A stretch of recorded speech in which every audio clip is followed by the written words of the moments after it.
मित्रों, जो भी आप अध्यात्म के साधना के रास्ते से अपनी स्वयं की मौलिकता को आविष्कार करना चाहते हैं, इसका अर्थ ये है कि आप जो सोसाइटी में रहने वाले लोग हैं उससे आप भिन्न होना चाहते हैं।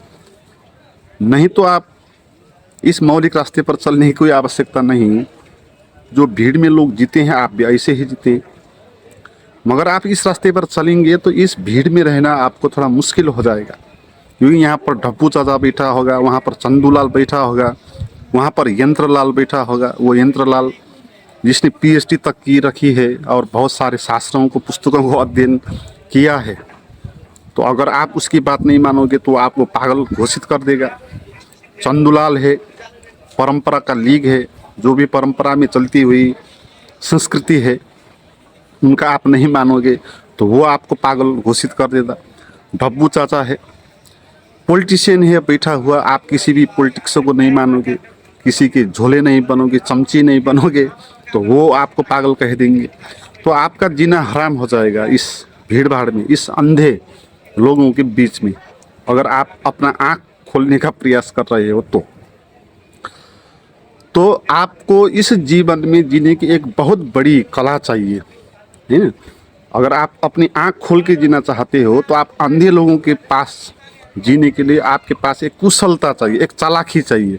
नहीं तो वो लोग आपका जीना हराम कर देंगे, वो मार भी दे सकते हैं आपको, है ना। पागल तो घोषित कर ही देंगे। आप कहेंगे मेरे पास आँख है, तुम अंधे हो, तो वो आपको मार ही देंगे। तो इस जीवन में अंधाधुंध भीड़ में जीने के लिए आपके साथ एक कुशलता आवश्यक होगी। उसी कुशलता को संत लोग, ऋषि लोग, अध्यात्म जो है वो बताते हैं। तो इसको अच्छे से समझना है, क्योंकि बहुत सारे लोग जो सोसाइटी के चलती हुई लीग है उससे भिन्न होना चाहते हैं, तो उनको समाज में जीने के लिए बहुत मुश्किल हो जाता है। और जिनके पास ये कुंजी नहीं है, जीवन में जीने की ये कला नहीं है, वो लोग एकदम से डिप्रेशन में चले जाते हैं। और बहुत सारे लोग पागल हो गए। जितने भी लोग पागल होते हैं उनमें से आधे लोग ऐसे होते हैं जो सोसाइटी की जो लीग है उसमें वो चलना नहीं चाहते। वो अपना कोई निज स्वभाव, निजी अनुभव को हासिल करना चाहते हैं, मगर सोसाइटी ने उनको पागल घोषित कर दिया होता है। और सोसाइटी के बीच में जीने की शैली उसके पास नहीं है, तो इसलिए उसको बहुत मुश्किल हो जाता है जीने में, और फ्रस्ट्रेशन आ जाता है, क्योंकि लोगों की बातों से उस पर असर पड़ जाता है ना। तो नेगेटिविटी उसके भीतर आ जाती है। तो इसी समस्या को समाधान करने के लिए बहुत सारे संतों ने, बुद्धों ने अपने शिक्षाओं में इसका आयोजन किया। जैसे गौतम बुद्ध हो गए तो उनने भिक्षु संघ का निर्माण किया, क्योंकि आप इस रास्ते पर आगे बढ़े हो तो आप अकेले बैठेंगे तो ऐसे लोगों के बीच में आपको जीने का हराम हो जाएगा। इसलिए आप समूह में बैठो, संघ में बैठो। तो भिक्षु संघ का आयोजन हुआ, मगर भिक्षु संघ में बैठ के भी समस्या का समाधान तो नहीं होता है, क्योंकि आप संघ में बैठेंगे तो बहुत सारी सुविधाएं जीवन की जो आप ले सकते हैं उससे आप वंचित रह जाएंगे। आपके जीवन में कठिनाई ज़्यादा आएगी, आपको काम करना पड़ेगा, आपके पास पैसे नहीं होगा, भीख मांग के आपको जीना पड़ेगा। तो ये सारी मुसीबत उसमें होगी, इसीलिए ये भी चल नहीं सकता, इसलिए चला नहीं अभी तक। जैसे इसमें ओशो हो गए, तो ओशो ने एक कम्यून का योजना किया अमेरिका में, जो उन्होंने रजनीशपुरम बनाया है।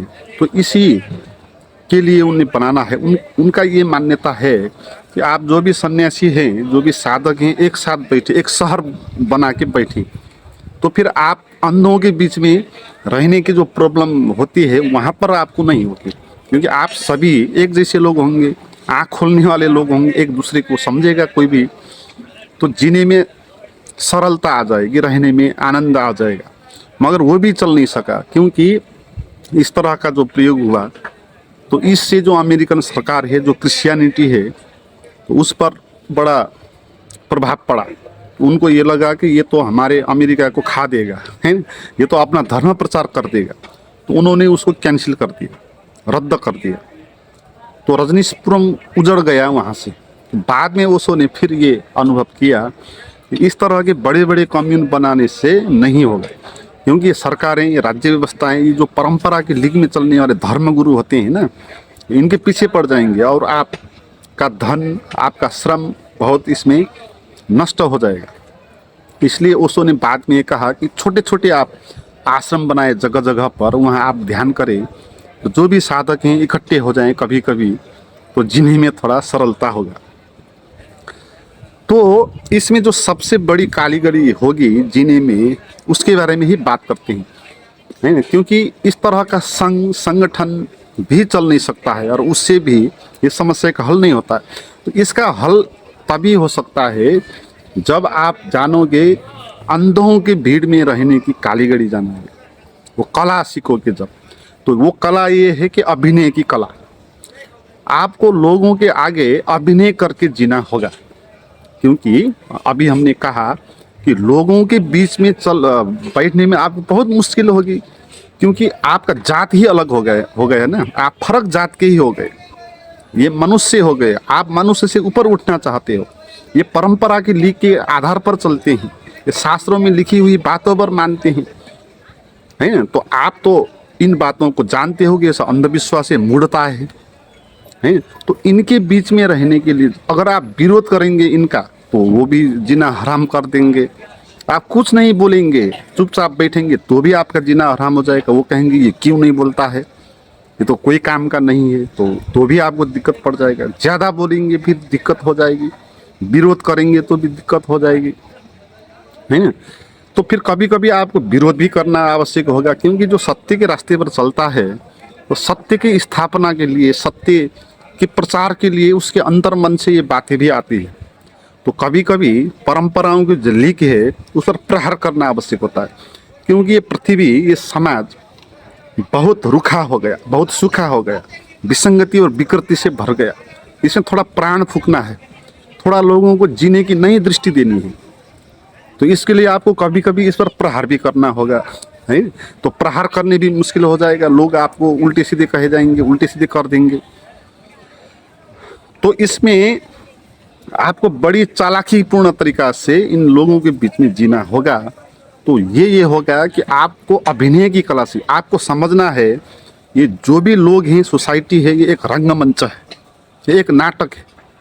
तो आप एक कैरेक्टर हो, तो आपको अब जहाँ जाना है, जिसके साथ मिलना है, उसी के साथ ऐसा ही व्यवहार करना है। जो लोग अध्यात्म के रास्ते पर चलना नहीं चाहते हैं, जिनको ध्यान श्यान इत्यादि से कोई मतलब नहीं है, उनसे ध्यान ज्ञान की बात कहनी ही नहीं है। उनके आगे तो उन्हीं के जैसे हो जाना है, हाँ ठीक है भाई कह देना है ना। जो कहता है वही ठीक है, क्योंकि मेरा कोई लेना देना नहीं है। जो अध्यात्म के रास्ते पर चलना चाहते हैं, तो उन लोगों के बीच में आपको ये चीज़ कहनी है। सभी के सामने ये चीज़ कहनी नहीं है, सभी के सामने कहेंगे तो वो आपको पागल घोषित कर देंगे। और अपने को किसी के आगे ज़बरदस्ती प्रस्तुत भी नहीं करना है, प्रदर्शन भी नहीं करना है।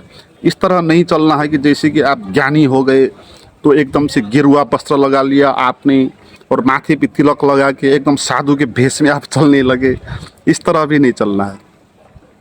बिल्कुल नॉर्मल आदमी जैसे जीते हैं ऐसे ही जीना है आपको, और किसी को पता भी नहीं चलना चाहिए कि आपके भीतर क्या हो रहा है। आपके भीतर क्या हो रहा है किसी को पता हो नहीं सकता, क्योंकि किसी के भीतर जाकर तो कोई देख नहीं सकता, है ना। तो आपके भीतर जो मौलिक बात घट रही है वो बहुत महत्वपूर्ण बात है, तो उसको ऐसे ही मिटा देना नहीं है। लोगों के आगे कहे कि किसी की आगे भी बात कर दिया जो समझता ही नहीं इस बात को, तो उनके आगे तो ये बात कहनी ही नहीं है। तो उनके आगे तो वो जो बात कहते हैं वही बात कह देनी है ना। और जो परंपरा है, जो संस्कार है, जो हम करना पड़ता है कभी कभी, जैसे श्राद्ध करना पड़ गया, किसी की मौत हो गई तो शादी करना पड़ गया, तो शादी में 7 फेरे लेना पड़ा। तो ये जो चीज़ें हैं ये आपको पता है, ये सब मूढ़ताएँ हैं, ये जान के भी आपको ये करना है, यही अभिनय है। आपको पता है ये सब झूठ है, फिर भी आपको वो चीज़ें करनी है, क्योंकि लोगों को पता ना चले, है ना। क्योंकि उन लोगों को पता चल के आपको कुछ लाभ होने वाला नहीं है। उनके आगे अपने को ज्ञानी दिखा के आप क्या पाएंगे? और वो लोग कौन है जिनके आगे आप अपने को ज्ञानी साबित करते हैं, है ना। वो कोई भी नहीं है, उनके आगे अपने को ज्ञानी साबित करने का प्रयास करने की कोई आवश्यकता नहीं है। आप स्वयं के अपने आनंद में हो, अपने ज्ञान में हो, तो बहुत बड़ी बात है। जो लोग पहचानेंगे आपको पहचान ही लेंगे, और जो नहीं पहचानेंगे वो नहीं पहचानेंगे। आप कितने भी संत क्यों ना हो जाओ, आप इनलाइटमेंट हो जाओ, तो भी लोग आपको नहीं पहचानेंगे। इसीलिए लोगों के आगे जीने का ये फार्मूला आप अपनाना है आपको, तो ही आप सोसाइटी में अच्छे से रह पाएंगे। क्योंकि सोसाइटी को छोड़ के भी आप कहीं रहेंगे तो वहाँ और ज़्यादा मुश्किलें हो जाएगी।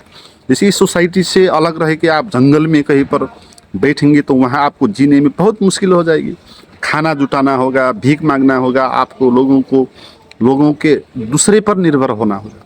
तो किसी भी साधक को दूसरे पर निर्भर नहीं होना है, क्योंकि जब हम किसी दूसरे पर निर्भर हो जाते हैं तो हमारी जो आत्मा है सुकुड़ जाती है, हम दमित हो जाते हैं।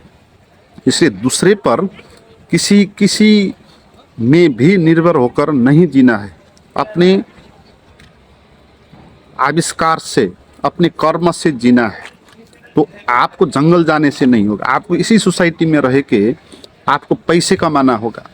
इसी सोसाइटी में रह के जो आपको मिल सकता है, ये सब, इन सब को उपयोग करना होगा। तो ये आपके जीवन में ये जो अध्यात्म का विकास है, ग्रोथ है, अच्छे ढंग से हो पाएगा। इसलिए दूसरे लोग आपको कुछ कहेंगे तो उस बात का बुरा नहीं मानना है। ये इसमें सबसे बड़ी समस्या ये होती है, क्योंकि लोग तो आपको कुछ ना कुछ कहेंगे, क्योंकि आप तो जो परंपरागत लीग है उसमें तो नहीं चलने वाले हो। तो आपको तो बिल्कुल ही वो पागल तो कहने ही वाले हैं, चाहे आपके आगे कहें चाहे पीछे कहें, पीछे तो कहेंगे ही, है। मगर इस बात से आपको बुरा नहीं लगना चाहिए। आपको पता होना चाहिए, ठीक है, इन लोगों को भी समस्या है पागल कहने की मुझे, क्योंकि अगर वो मुझे पागल नहीं कहेंगे तो वो उनको खुद को पागल मानना होगा, है। या तो वो पागल हो सकता है या मैं पागल हो सकता हूँ। और लोग बहुत सारे हैं और लोग अपने को पागल मानना नहीं चाहते, इसलिए हमको पागल कह देते हैं। तो कोई बात नहीं, वो हमको पागल कहते हैं तो कोई बात नहीं। मगर जो लोग सामने आएगा उसके आगे उसी के जैसे कर्म करके आपको अभिनय करना है। तो कोई क्या कह देता है, कुछ कह देता है, तो उस बात से आपको परेशान होने की कोई आवश्यकता नहीं, क्योंकि वो लोग कहेंगे ही। क्योंकि आप उसके परंपरा के लीक से भिन्न अपने जीवन दृष्टि का आविष्कार कर रहे हो, तो उससे आप फर्क हो ही जाओगे। तो उससे आप फर्क होगे तो उसको कहना ही होगा आपको, नहीं तो वो खुद पागल हो जाएगा, खुद को वो पागल मानना पड़ेगा। तो ये अभिनय की कला आपको सीखनी है, यही महत्वपूर्ण